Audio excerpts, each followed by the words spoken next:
You can tell right from the opening shot that special thought and care went into crafting the second season of Severance. Mark is no longer the naive corporate lackey complacently navigating Lumen's labyrinthine hallways on his way to MDR. Now he's racing through the halls with the singular determination of a man who has glimpsed freedom and found purpose.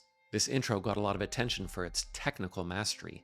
They used a piece of equipment called a bolt arm, which can do these precise camera movements that give the images a kind of video game quality.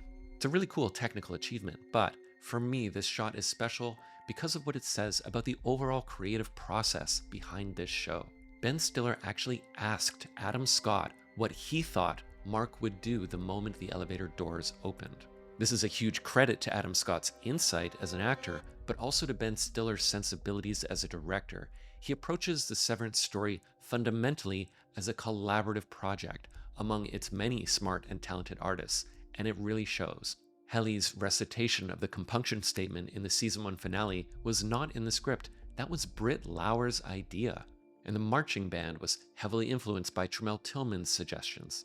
And that respect for collaboration might be more important to this show's success than anything else. It probably accounts in large part for the breadth of creativity that we get in season 2. The show is often inexplicable, and it never shies away from its unique brand of weirdness, and yet it still feels plausible and explainable. If you watch the show, you probably have your own theories about what's really happening. I've got this one friend who's gone a little too deep on the Severance subreddit, but she's got some good points. So overall, I'd say that where the first season did a great job of introducing us to the show's premise, its world, its rules, and its characters, the second season turns much of what we knew upside down. Miss Casey, who was introduced as a minor character in season 1, is the primary focus of the narrative of season 2.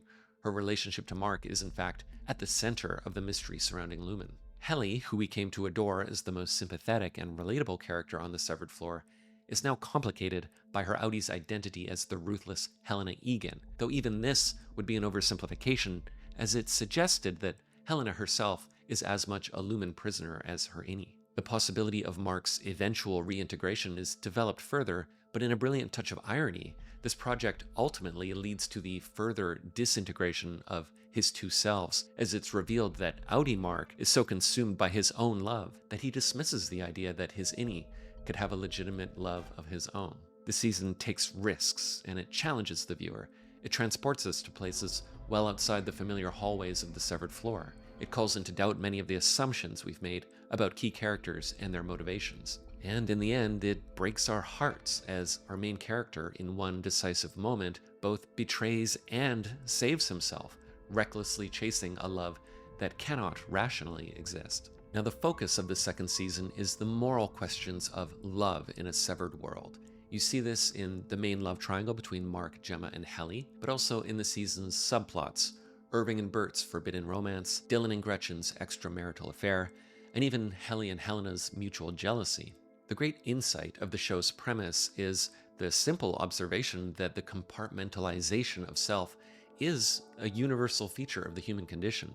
This is true in like a Freudian sense, in which we seem to have different levels of consciousness, but it's also true in a more everyday sense, in which the person you are at work might be different from the person you are at home, and the person you are to your spouse might be different from the person you are to a friend.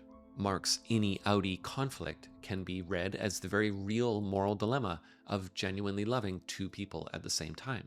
Bert and Irving's relationship is relatable to anyone who's ever had to suppress some part of themselves. Dylan and Gretchen's affair is about the very real possibility that you might fall in love with someone for their innermost qualities while falling out of love with them for their outward behavior. Helly and Helena's jealousy makes you wonder if people fall in love with the real you that's inside, or with a version of yourself that you externalize. And the list goes on. There are many ways to interpret the dynamics between all of these characters, and each of them touches on some fundamental question about what it means to be or not be a whole person.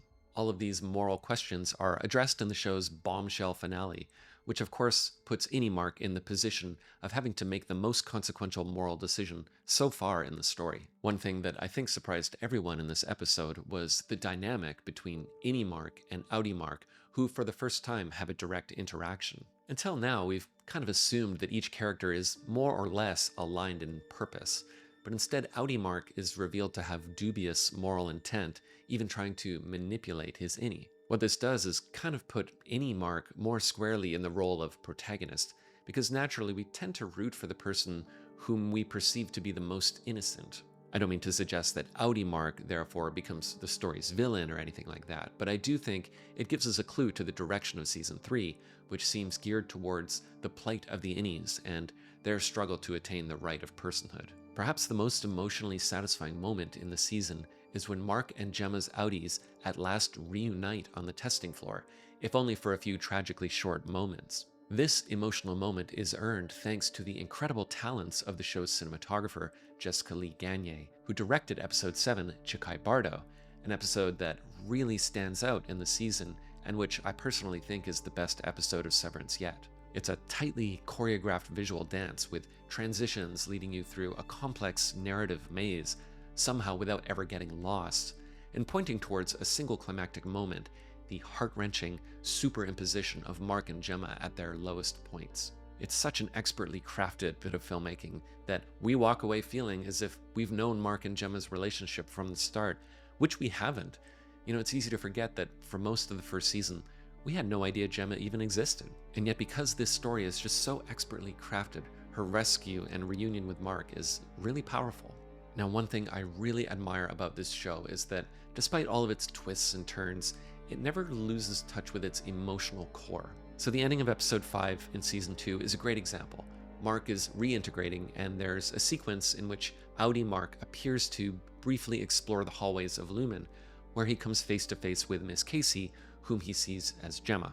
I think a lot of directors here would do the obvious thing, which is to frame this encounter as a big plot reveal, getting the audience excited that Audi Mark is finally getting some answers to his questions. But instead, the scene is just sad. Adam Scott gives us this heartbreaking portrayal of a man who's coming face to face with the wife he thinks is lost. The mystery of Lumen is not what matters to Mark in this moment, nor is it what matters to the viewer. Now, of course, the most important dramatic moment in season 2 is innie Mark's decision to abandon Gemma, who to him is Miss Casey. No doubt many fans of the show will be conflicted by this, and of course, that's the point. On one hand, you want to just yell at the TV because we want Mark and Gemma to reunite, but on the other hand, we know deep down that this would be the last we ever see of innie Mark, who's our main character. His decision to live and stay with Helly is both tragic and beautiful, and though you might not like his decision, can you really say that you wouldn't do the same? You know, when I was watching the finale, I actually wondered if this might be the end of the series, because it felt morally conclusive in some ways, and I really couldn't see where the story could go after this. But thankfully, the show has been renewed, and we will get to see the consequences of Mark's decision. I won't speculate too much about the details of Season 3 because I trust that this show will defy all expectations. But based on what we've discussed in this video, I think we can make an educated guess about the overall approach to Season 3.